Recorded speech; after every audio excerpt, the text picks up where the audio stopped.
La politique, ce n'est jamais facile, c'est sans fin. Cela va continuer tant qu'il y aura des gens, tant qu'il y aura des hommes et des femmes, il y aura de la politique.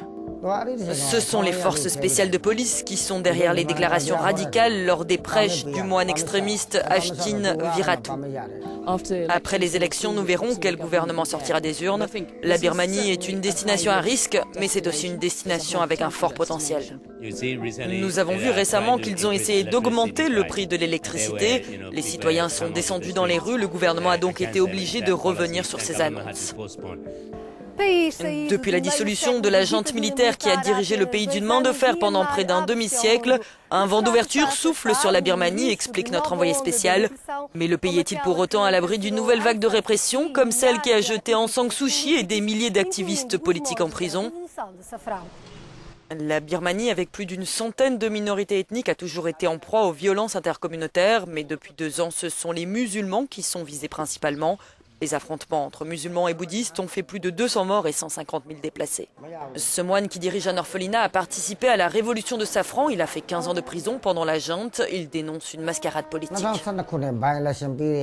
C'est le gouvernement qui est à l'origine de toutes ces violences intercommunautaires. Il s'agit d'une tactique utilisée pour effrayer la population avant les élections de 2015. Le gouvernement crée aussi des tensions dans le monde agricole à cause des expropriations, de l'accaparement de certains terrains. Avec l'appel inédit du président actuel au respect des médias comme 4e pouvoir, l'agence de presse d'opposition Democratic Voice of Burma a pu ouvrir un bureau l'an dernier à Rangoon. Mais son rédacteur en chef reconnaît qu'il est toujours difficile de traiter certains sujets, comme les violences ethniques. C'est de plus en plus difficile, reconnaît-il. S'il y a des violences, les autorités décident de fermer les routes, ce qui complique l'accès aux zones concernées.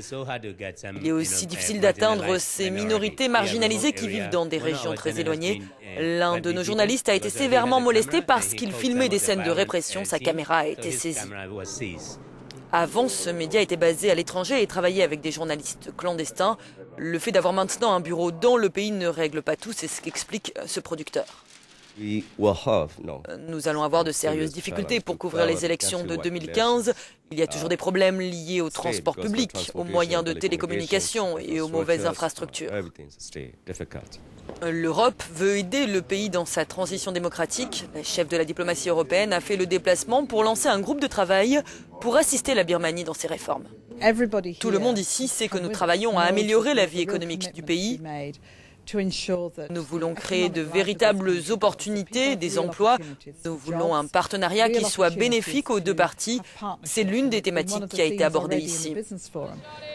Aung San Suu Kyi a également participé à ce forum économique. La dame de Rangoon, qui est aujourd'hui députée, se bat pour modifier la Constitution qui l'empêche pour le moment d'être candidate au présidentiel. S'assurer que les réformes politiques vont dans la bonne direction, c'est un effort permanent. Ces réformes ne se feront pas automatiquement et on ne peut jamais dire que c'est acquis et qu'il ne faut plus être vigilant. Il faut continuer jour après jour, année après année, décennie après décennie, génération après génération. Le pays, avec ses réserves de gaz, de pétrole et de pierres précieuses, est considéré aujourd'hui par les entrepreneurs européens comme un nouvel Eldorado. Vicky Bowman a créé une ONG qui veille à ce que ces richesses naturelles ne profitent pas uniquement aux gros investisseurs, mais aussi aux 55 millions de Birmans.